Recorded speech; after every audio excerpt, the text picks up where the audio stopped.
Hello, everyone, and welcome back to a conference championship and a Super Bowl preview podcast with the eventual winners of the conference championship game, New England Patriots, Seattle Seahawks. We got a lot to talk about today, and I'm sure some homer on this call is excited to talk about a certain game.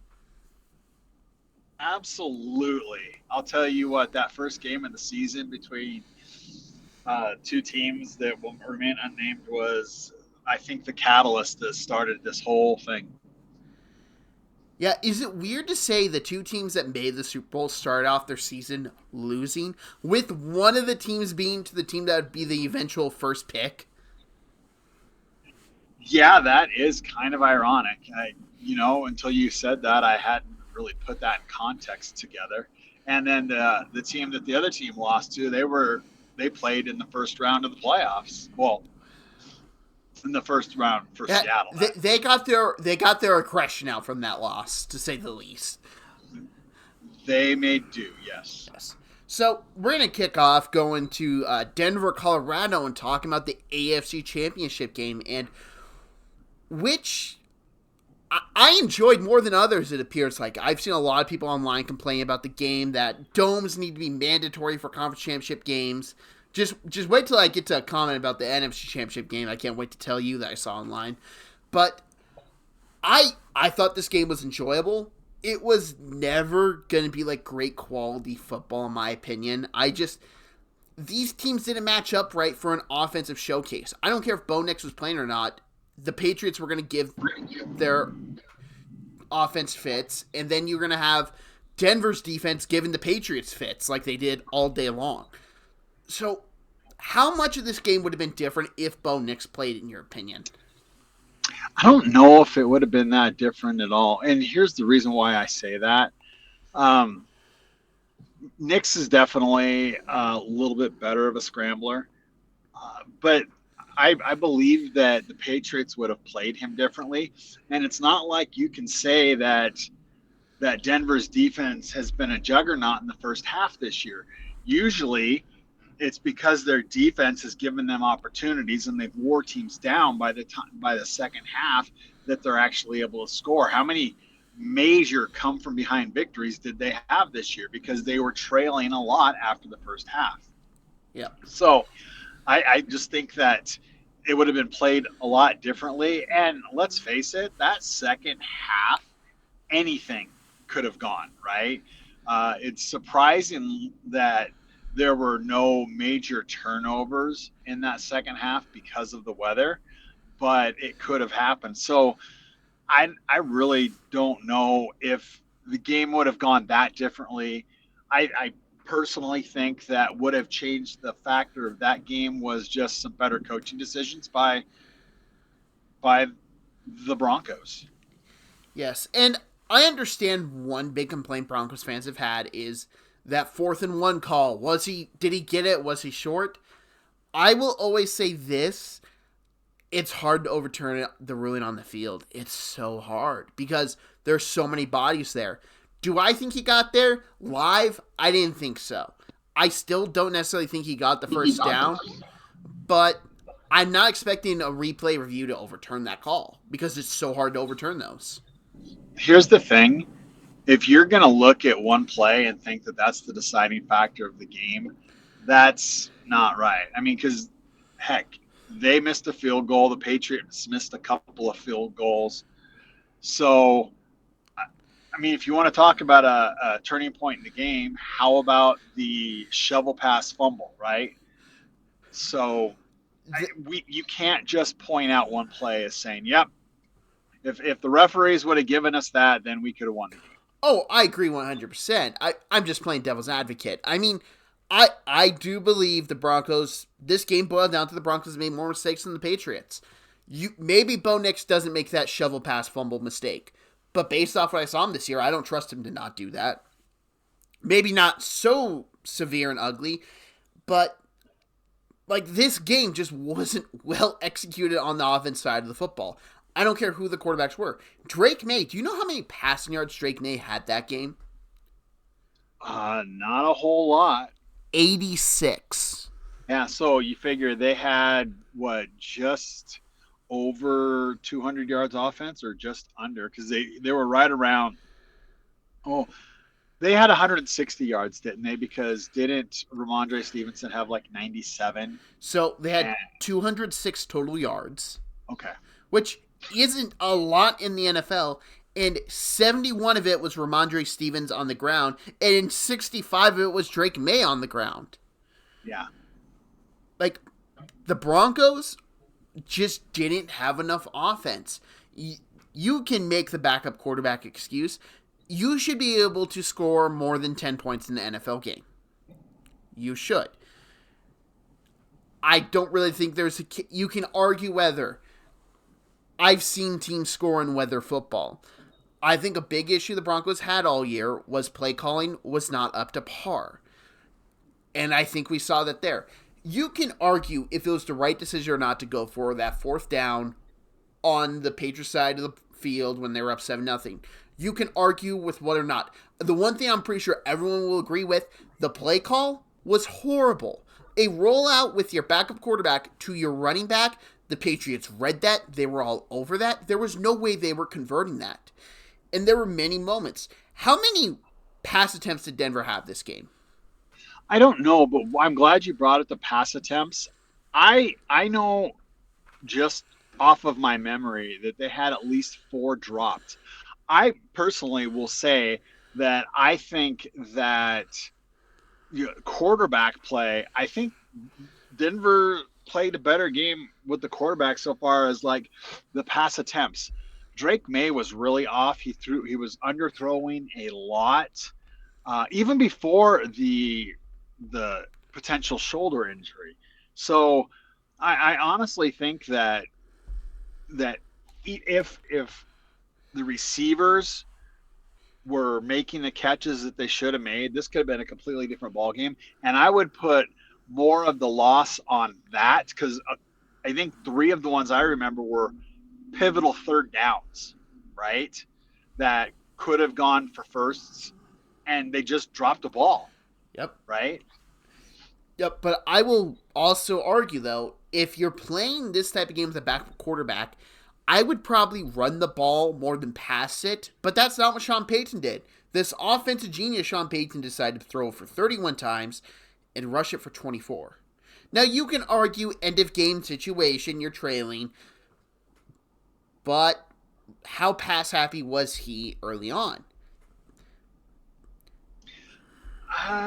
Well, I mean, early on, they had nothing on the running game. It wasn't until after that deep play, down the field to Mims that they were actually even able to run. So, um, I agree that the play calling wasn't the best, but they did do quite a bit of running that first half, and even to start the second half. Uh, but I mean, like I said, players didn't make plays, and the coaches didn't put them in the right position on a few occasions. No. No, and I think that's a big thing. Is just I'm not as high on Sean Payton as everyone else is. I think he can get a little bit too into the pass game and it completely ignores the run game. And when I believe the best way to attack this Patriots defense is to run it, I would like to see more of an emphasis on that. Maybe you use more of Stidham in a couple options. He takes it just to get the defense second guessing. Use RJ Harvey out on the edge. Use some of your other talented running backs. I feel like Sean Payton planned for a dome playoff game almost because he's so used to New Orleans he didn't factor in you're in Denver, Colorado. This is not going to be the same offense. You're going to have to win. You're going to have to grind it out. You're going to have to get a little ugly. And I feel like Denver didn't try to get ugly enough. Meanwhile, Mike Vrabel had no problem having his team get ugly.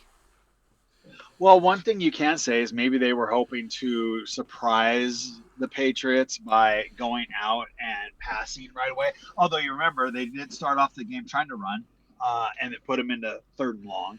So it's I'm not sure. I would say that he didn't plan for an outdoor game.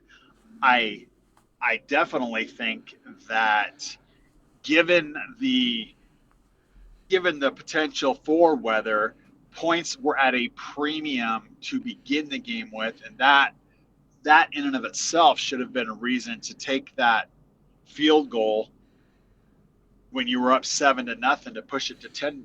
What would have happened after that? The world will only know. We can't say, oh well, yeah, it would have been a tie game and would have gone into overtime, because field position would have changed, all of the above. But at least you're giving your backup quarterback a 2-score lead instead of just a single score lead. Yes, and who knows? Maybe the game turns out differently. Maybe when the Patriots are in that goal to go situation, they go for it on that fourth down if they're trailing because they don't know if they can drive back down again. There's so many things we don't know. I'll just keep on saying this though. This Denver team played way above their heads this year, and I believe this was their best chance to do anything. I looked at this Patriots team who is only going to get better. Like, this is probably the worst iteration we're going to see of this Patriots team over the next 2 seasons. Wouldn't you agree? Well, a lot of it's going to depend upon the players that they bring in, right? They have a very young team, but you think about it, we don't know what's going to happen with Diggs, legally, but Kayshon Boutte's definitely not your number one. Both of your tight ends are advanced in age for the league. So on the offensive side, you definitely are going to have to get younger. And so as long as you draft correctly, then I think that you're going to be good, and they could be good for a while, right? But you're going to have to bolster your defense in a couple of spots. I think they're on the cusp of being another good team. But once again, what we've been talking about all this year is you have to play your salary cap smart, right? Depends on, and in 2 years, what are they going to give a potentially Super Bowl winning quarterback in his second year for a contract? Because in 2 years, what's it going to be? $60 million? If that, it might be more. Or is he going to play like Tom Brady? I mean, if he plays like Tom Brady, respect. I'm not going to fault the man if he wants his money. Because that's a lot of money to turn down. But your point is correct. You look at the Patriots, they have a lot of cap space right now, which is why I think we see them maybe go all in the next 2 years. I could see them trade their first-round draft pick to try and get a wide receiver. Maybe Dallas franchise tags George Pickens, and you see them make a trade that they acquired George Pickens and pay him. There are areas I can see this team improving drastically. A.J. Brown probably wants out of Philadelphia. Well, maybe his former head coach wants him. There are so many avenues this team can use to improve, which is why I really think for the 3 seasons, I'm including this one, this is, in my opinion, going to be the worst iteration of this Patriots team. Oh, and I can definitely see where you're coming from there.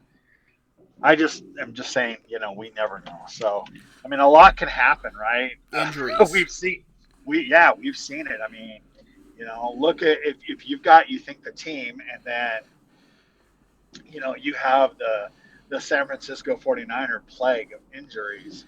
Where are you at? And they do have a lot of aging players at some of your key positions. Oh no, and they're playing the 49ers stadium. Maybe it's a curse. There you go. I'll say this, just to wrap up this conference championship game recap. The Broncos had a good season. They ran to a better team that was better suited to win in this type of environment. Maybe in different environments, Denver can win. But with what happened on Sunday, the Patriots were the better team. And I think everyone going into the game was taking the Patriots in general. But it just kind of boils down to the fact one team's got a Superman-esque quarterback, the other team doesn't. At the end of the day there. The guy who can get the ball through the snow, get the ball through the weather, and he struggled a bit, as you said, with his shoulder injury.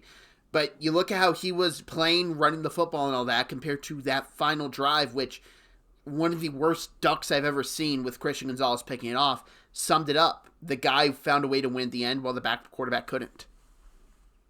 Well, let's be frank. He didn't win the game with his arm. He won the game with his legs. Yep. Doesn't matter as long as you win. Yeah, no, absolutely. Now moving on to the main event of the championship weekend. This was the game everyone was looking forward to that didn't have a horse in the race. Maybe you weren't looking forward to this game as much as I was. Because I remember you asked me the weekend before who I wanted between Chicago and LA, and I told you LA because I'm tired of, this happened or this happened or this happened. And so I just wanted it like finalized for this year.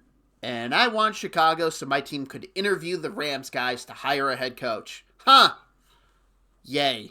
But that's a story for a different day.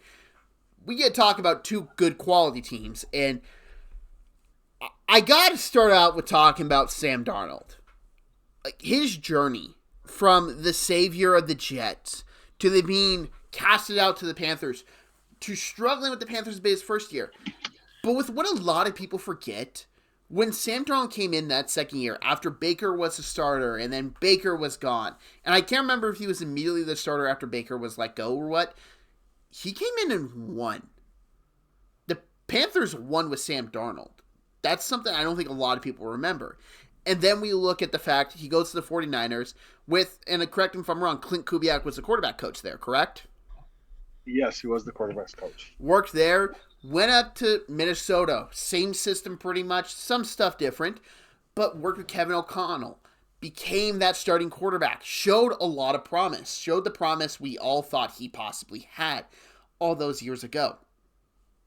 And now look, he's in Seattle, playing the NFC Championship game, and might I say, the best game of his career. He was on target. He made some throws that, those are just, I can do that. That's just a throw that you just let it all hang out. And he is struggling with an oblique injury. He's not even 100%. But this game, he was on target. He made incredible throws in tight windows. At the end of the game, the Seahawks weren't scared. They could have ran it. They could have ran it to try and run out the clock, but they put the ball in their quarterback's hands because he was feeling it, because he was playing at such a high level that game. They rode the hot hand, and it had them drain pretty much all the clock. Sam Darnold, I don't think is getting enough credit for how well he played in that game. He outdueled the MVP. I'm amazed that all the conversation has really been about, Kenneth Walker was awesome, which he was.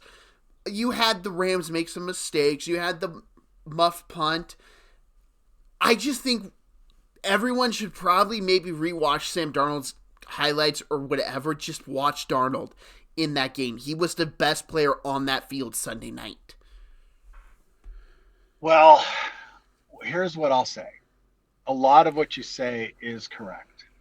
And I think Clint Kubiak called a really, really good game.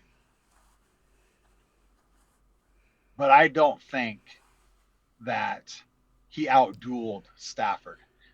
We were sitting there watching the game together, and Stafford, we both looked at each other on some of those throws. Those are impossible. You cannot do that. I mean, literally, there was one, and I think it was Eamon where Stafford threw it to Puka. It was Devontae. He was surrounded by 5 Seahawks, and it went right over Eamon fingertips. And you're like, no, nobody does that except Matt Stafford. It was truly an old gunslinger just saying, watch this. And so what I'll say is, yeah, Seattle's defense gave up yards, and, they gave up some points. But they played better as a defense than the Rams defense did. So they had just enough to get the job done. that game, let's face it, you and I are both looking at each other. That game could have gone either way. Seattle just had enough.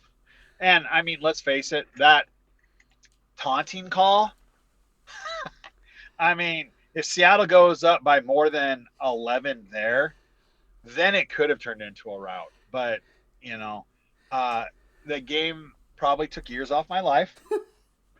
Like a Seahawks NFC Championship game should. As well. Yes, you are 100% right. That does tend to happen to me. But look at the players for Seattle that made plays. Witherspoon early gave up a couple of big plays because he was having a hard time with his footing. And at first, I looked at you on that first crosser, and I was like, I think it was Puka? Did Puka shove off? And we saw the replay. I think it was Devontae. Okay. And we're like, no, he didn't shove off. He just slipped. And then he slipped on the sideline too. So obviously, he had to get his footing fixed, and he did. But I mean, he came around in that second half, and I mean, in that fourth down stop at the goal line, he had two plays at the end to stop the Rams from scoring a touchdown, right? So the resiliency on the defense was impressive. I really want to highlight those two plays.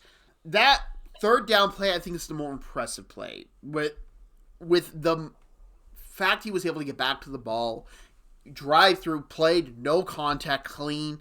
That was just teach tape technique by Witherspoon.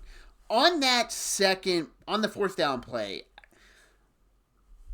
I don't know how much of that was Witherspoon and how much of that was just a horrible play call by Sean McVay. Well, I don't know if it was a horrible play call. That's just who Stafford had open. They were covered. I mean, you can't run where you think about it, where they were at. They really couldn't do a rub, which is how they scored that touchdown when Puka, chipped off and got Kyron Williams wide open, right? So they couldn't do that. And so basically they were all just trying to go two underneath and two over the top. And Seattle was in the right coverage for that. Yeah, and before, because I do want to talk a little bit more about that, I have to give Stafford his credit. That fourth down play previously on that drive where he trucks over a guy, awesome. But, yeah, old man got legs. Yeah, but I just watched that play, and I watched the All-22 on this. It never felt like that should have been his read. Witherspoon was all over that from the start. And I understand, in the moment you go to your best players.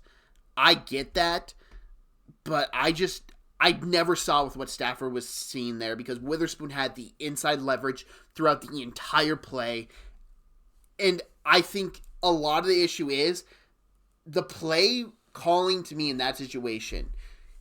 You need to get something that comes out quick hitter, quick, because it's not a goal to go situation. You can still pick up the first down. And they had no quick hitters on that play. There was nothing. The Seahawks were in man coverage, and it was clear that they wanted to target the middle of the field based off where Stafford's eyes were. He really didn't look to the left or right. He looked strictly at the middle of the field. And Witherspoon was all over that. Maybe he thought, I'm Matt Stafford, I can get it in there, which, hey, it's hard to argue with that. But I just think that it was a bad play call in that situation, in my personal opinion. Well, here's the thing: if you know you're going for it on fourth down, right? Come on, they've already made that decision, right? So if you know you're going for it on fourth down, then maybe on that third down play, you try, kind of like an out route to your running back or something that's going to spread out the Seahawks defense more. Instead of what they ended up doing. So yes, and this was actually something we were talking about as the drive was going down. I believe once they crossed over the Seahawks side of the field, you started saying, hold them to a field goal, boys. Hold them to a field goal, boys. I was like, they're not settling for a field goal. And you were like, they have to kick. And I said, in this situation, I don't think a young coach like Sean McVay would kick it. I believe he'd go for it. went for it in the end. Can you argue kicking that field goal would have been the right thing to do there? Yes, you still have to make a stop no matter what. Even if you score a touchdown, you have to make a stop. But would it have mattered? That's where I'm at with a lot of people saying, they should have kicked it there. Would it have mattered in hindsight? Because the Seahawks drove down. It's not like they got stopped on their side of the field. Say they have a kickoff return. Well, where did Seattle get the ball at? Like the 9 off that fourth down? So first down would have been the 6. 6. So let's add 24 more yards on that. You had 24 more yards on that final drive. Seattle's kicking a field goal. Same situation. So, like, I understand the argument from everyone else, but when you look at how the game played out, I don't think it would have mattered. Well, here's what I'll say to that. It's the same thing I said in the previous game, right? If you take those points and you kick that, play calling is completely different, right? You run different defenses on the 20 or the 30 than you do on the 6, right? So you never know what'll happen. My point of contention, though, was that if they kick the field goal, there's also more time on the clock. Okay? So, and if you just punch it out of the end zone and give it to Seattle on the no time is going to run off, and you save yourself some time there. So there's a lot of time saving things, and I mean, if they just look at the situation how it sits, if they had another 5 or 6 seconds, they might have tried to. I mean, I don't think he could have made that field goal, but they might have been able to try one right at the end of the game. So there's all I'm saying is you needed points, and if you're down by 4 and your defense has been slowing them down, we already talked about it. Actually, it was something I don't think we had talked about until after the game. Nobody scored in the fourth quarter. Yeah, no, I was looking over something on my phone. I was checking ESPN. I was like, okay, who scored what before I went down and recorded my reaction to it after I got home, and I saw it. I was like, no one scored in the fourth quarter? So obviously your defense has been playing good enough. Take the points, trusting that your defense is going to get a stop and you're going to have time to kick a field goal to win the game. Okay, one last question. Are you trusting this Rams special teams, or are you trusting Matt Stafford? Oh, 100% I'm trusting Matt Stafford. But I'm also trusting the fact that when Seattle was pressed to score in that game, they did it quickly. And your secondary wasn't holding up that way. So if Seattle's going to try to run the time off the clock and make more conservative play calling, odds are your defense is going to hold up better. Yeah. I liked McVay's decision. It's what I would do. And that's really what I look at. I'm like, in that situation, I'd go for it. I trust Stafford over my special teams unit. How many block kicks have I seen this year from that team? Yeah, no, I don't trust them. Okay, so let's play devil's advocate this entire playoff series. You and I have got to either sit down and watch several games together or just be texting back and forth. So let's go to the Buffalo-Denver game. If Buffalo would have kicked the field goal early instead of going for it, odds are they probably would have advanced.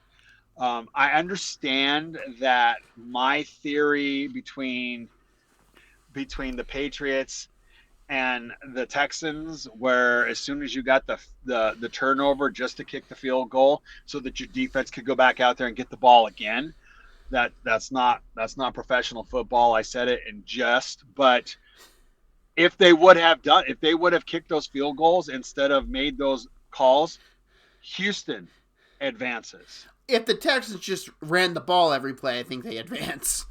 If Chicago kicks the field goal, odds are Chicago advances.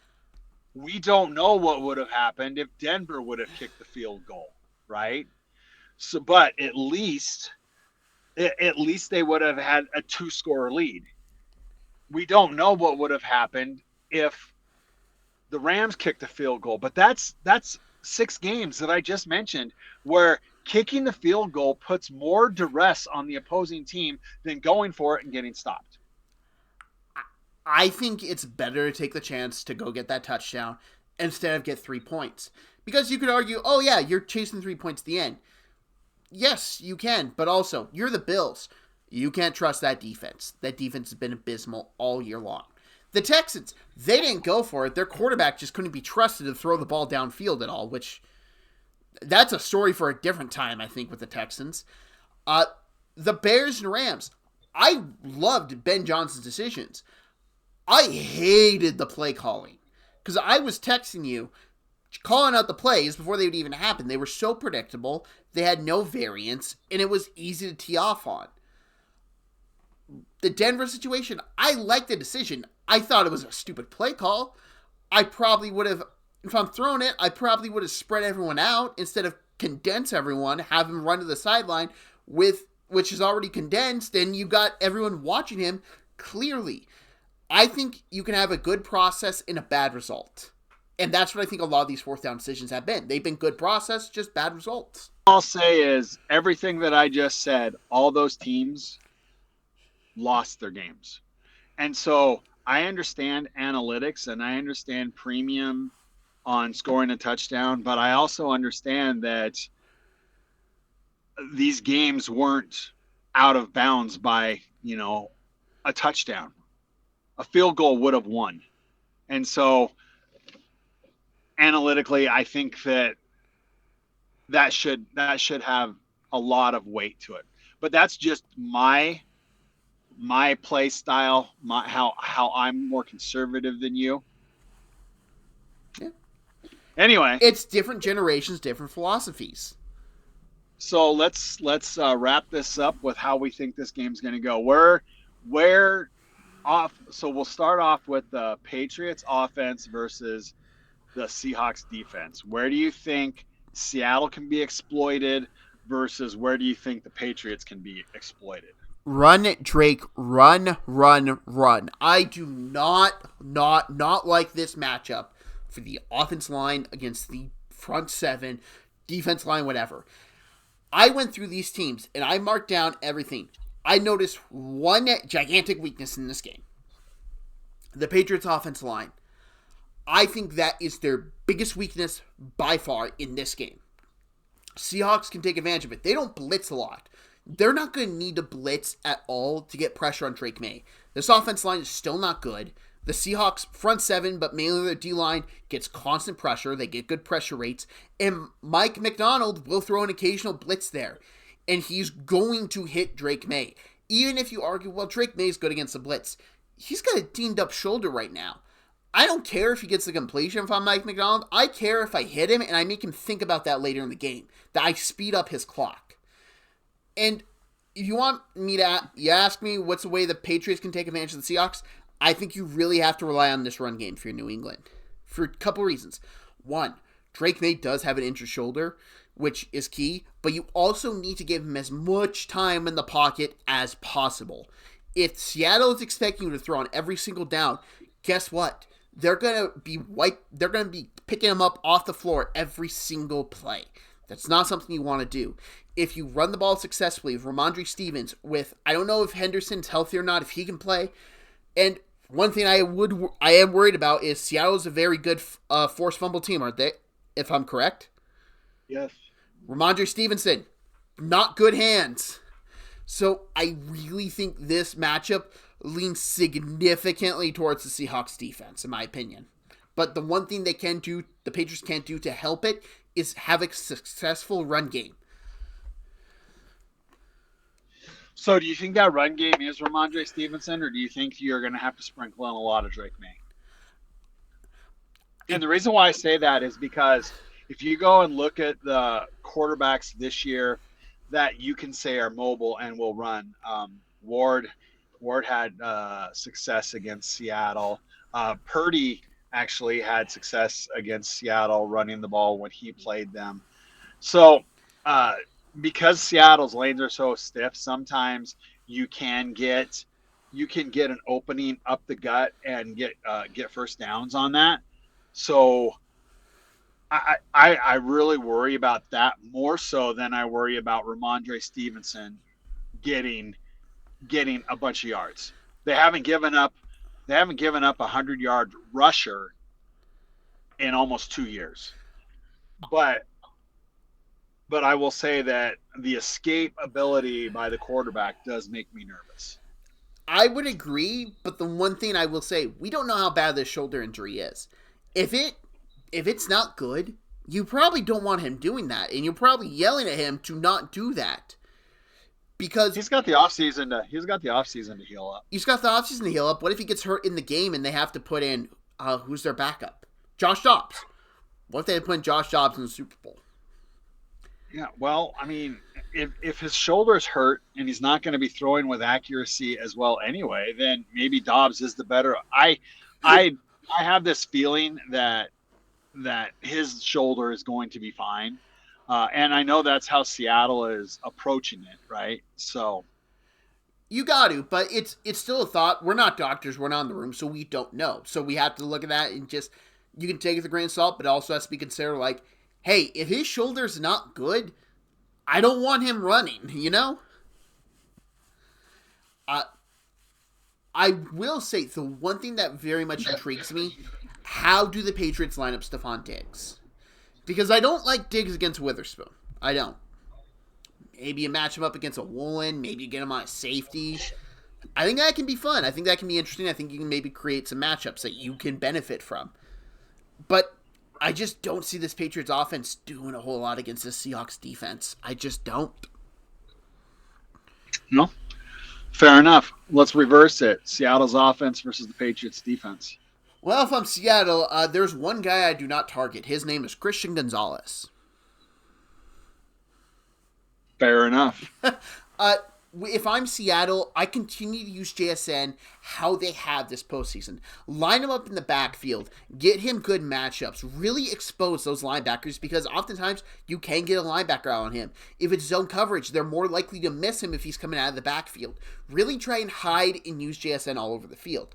The one thing that you can really notice in this matchup, though, is how different these receiving cores are. Stephon Diggs is still a pretty good football player. He's not as good as JSN. Cooper Kupp, not the same player he once was. He's still better than everyone else New England's got. Raheem Shaheed, still better than everyone else New England's got.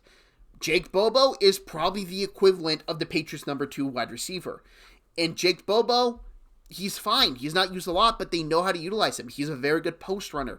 They can get him in that open space.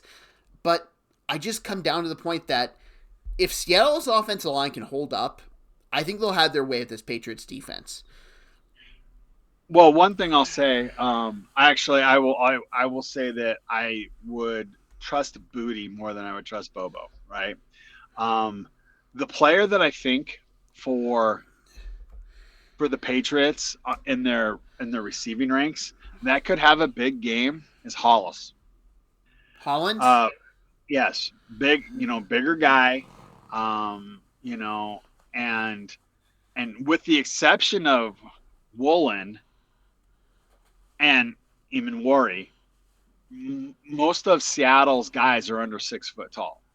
So I think that that's a possibility to do, but you're right. Seattle's secondary does match up pretty well, and they do get all.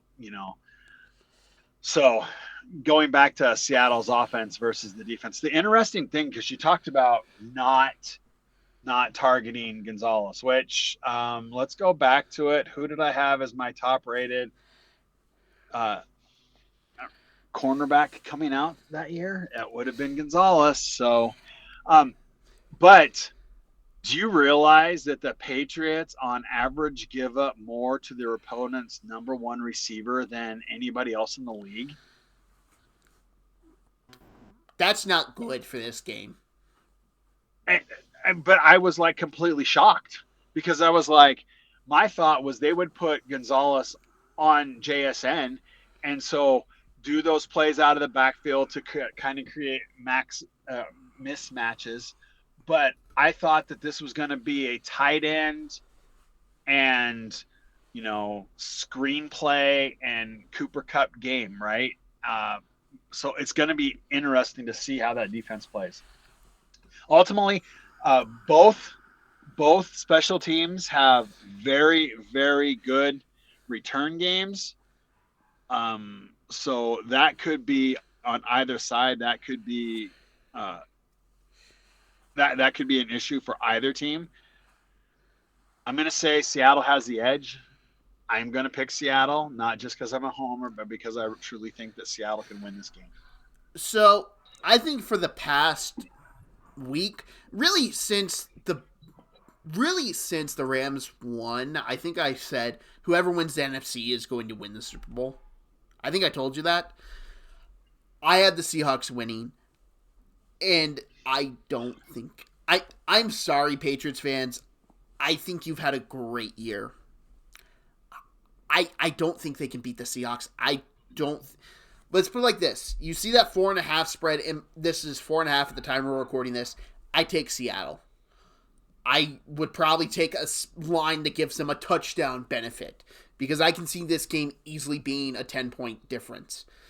Because I look at the Patriots' offense line. It's a unit I do not trust. I do not think is good yet. They have had a lot of issues this postseason. With what a lot of people are forgetting is the Patriots offense has not looked good at all this postseason. They struggled against the Chargers. They struggled against the Texans. They struggled against the Broncos. Yes, those are all very good defenses. Guess what? The Seahawks have a good defense.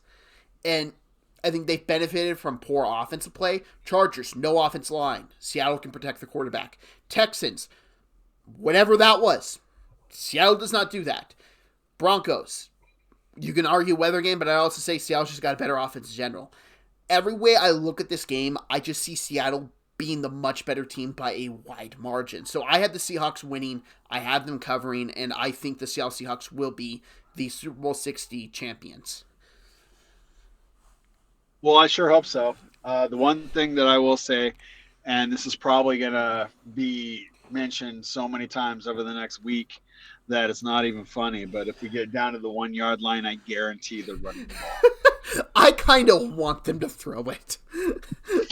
I want them to throw it. I just want it. I need it. If that happens, I will. Let's put it like this. If they throw another interception on the 1 yard line, I probably won't talk to you for a couple days. It's not advisable. Okay, one last question before I wrap this up. Who's your Super Bowl MVP? I want you to predict it right now.